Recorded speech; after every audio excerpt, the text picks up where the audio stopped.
పదల్లుడు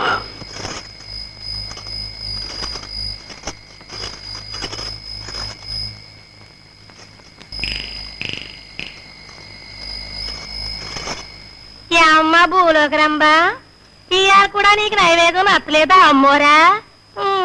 మా కర్మ, మాకెవ్వరికి జరగని రాజభోగం దొరగారు నీ కంపిస్తున్నారు అంతేలే. పందికి పన్నీరని తెలుస్తుంది, నీకు ఆయన గారు అనలేదు, ఆయనకి నేను అంటం లేదు. వసే పిచ్చి ఎర్ర మొగమా,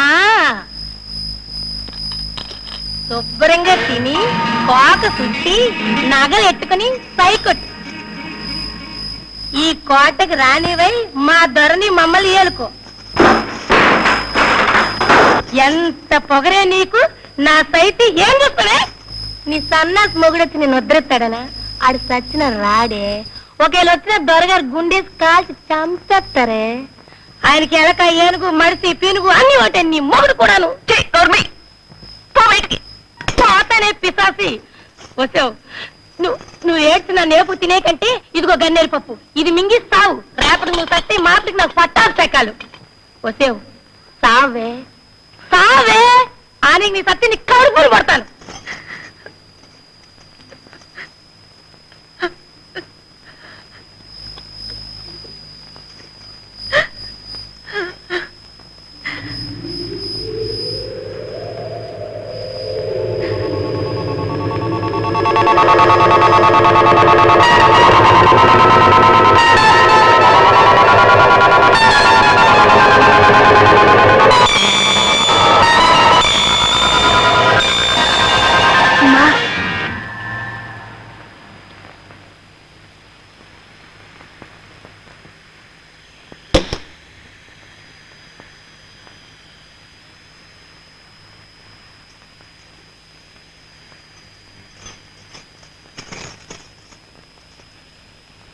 అమ్మా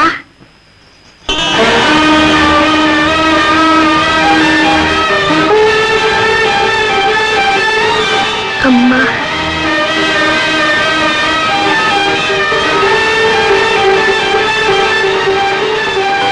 అమ్మా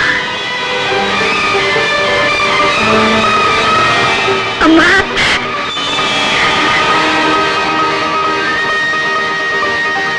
అమ్మా బాబు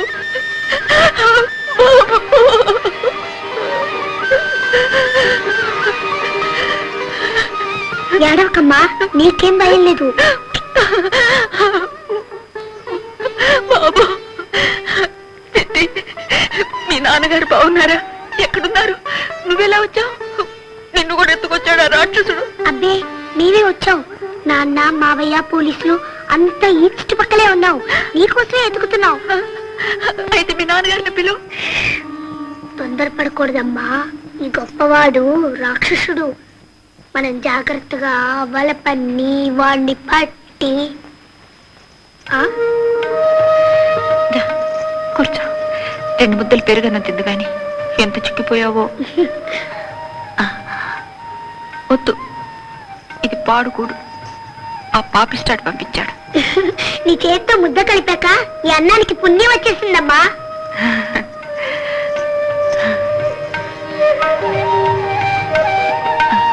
నీకు నాకా? అలాగే, మీ నాన్నగారు వచ్చిన తర్వాత ముగ్గురం కలిసి భోజనం చేద్దాం.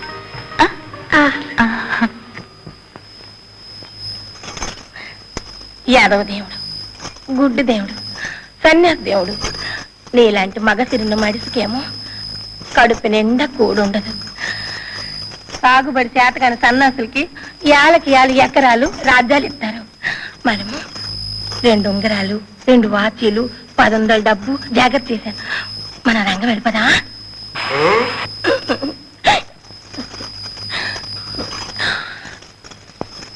త్వరగా కానీ నాకు ఏంటమ్మో సరిపో.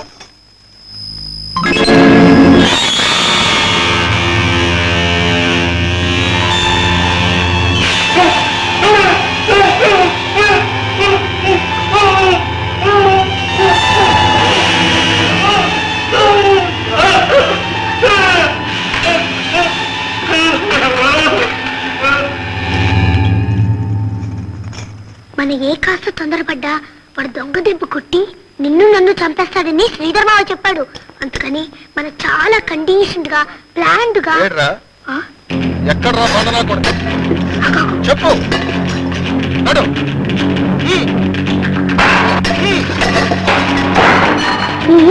నన్ను కొట్టు తిట్టు.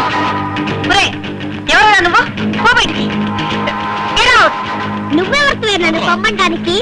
నేను ఈ కోటకి రాజుని. నా ఇష్టం, నా రాజ్యం. ఎవర్రా నువ్వు? ఏదిరా నీ రాజ్యం? ఇక్కడికి ఎలా వచ్చావు, ఎందుకు వచ్చావు? నీకు దానికి సంబంధం ఏమిటి? నీకు ఈ గాడిదకి ఉన్న సంబంధం ఏమిటి? చెప్పరా, చెప్పు. ఈ గాడిద నా బానిస. ఈ ఆడది మనకు తెలీదు. చెప్పు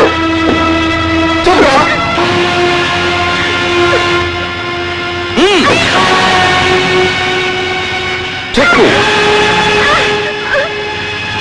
చెప్పు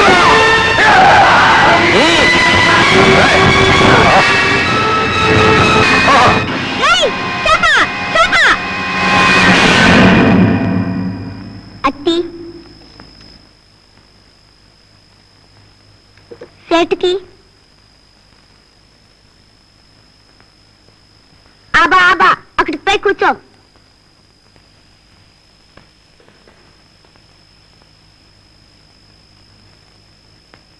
సేటు, నేనడ్డు రాకపోతే వాడి చేతుల్లో నువ్వు ఈ పాటికి కరుసైపోయేవాడివి.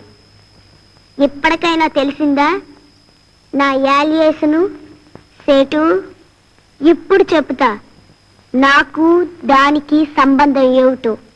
నీ గుడ్డి దర్బార్లో దివిటి వేసినా కనపడదు, నీ చెవిటి దర్బార్లో టముక్ కొట్టినా వినపడదు. నీ కర్మ.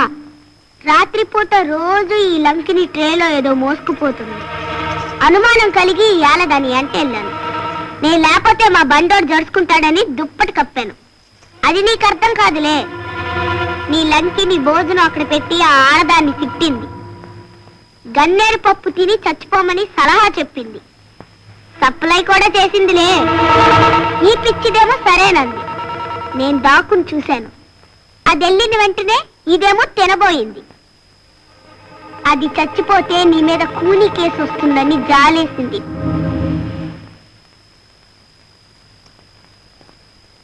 సేటుకు చెప్పకుండా తినొద్దు అన్నాను.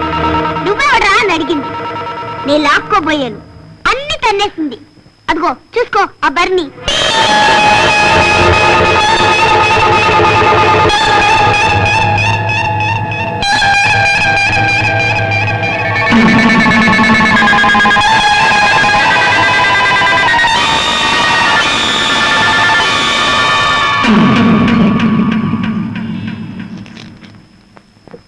ఇప్పుడు అర్థమైందా సేటు? నేనెవర్ను, నాకు దానికి సంబంధం? తప్పైపోయిందిరా, నిన్ను అనవసరంగా కొట్టాను. ఏ లాభం? నమ్మిన బంటుని పోగొట్టుకున్నావు. చూస్తూ ఉండు, నీ మనుషులే నిన్ను ముంచేస్తారు. రే బంట, అరిష్టా అరిష్టా. రే బాబు, వెళ్ళిపోకరా. ఒక్కసారి మాత్రం నువ్వు పిలిస్తే వచ్చాను. ఇంకా నువ్వు ఆగమంటే ఆగను, వెళ్ళమంటే వెళ్ళను. నా ఇష్టం, నా రాజ్యం. గుడ్.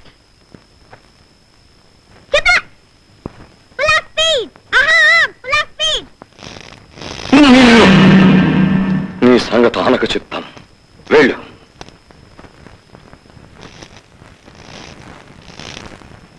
జానకి, జగన్మోహిని, ఆ కుర్రాడు జోరు చూసావుగా. నాకొక్కతే ఆడపిల్ల, పారిపోయింది. అలాంటి కొడుకు నాకొక్కడుంటే నా జన్మ తరిస్తుంది. జానకి, నువ్వు సై అంటే, నీ అందం నా బుర్రా మిళాయిస్తే అలాంటి కొడుకు మనకి నిమిషాల మీద పుడతాడు. జానకి, ఆగు, టైం తీసుకో, ఆలోచించు,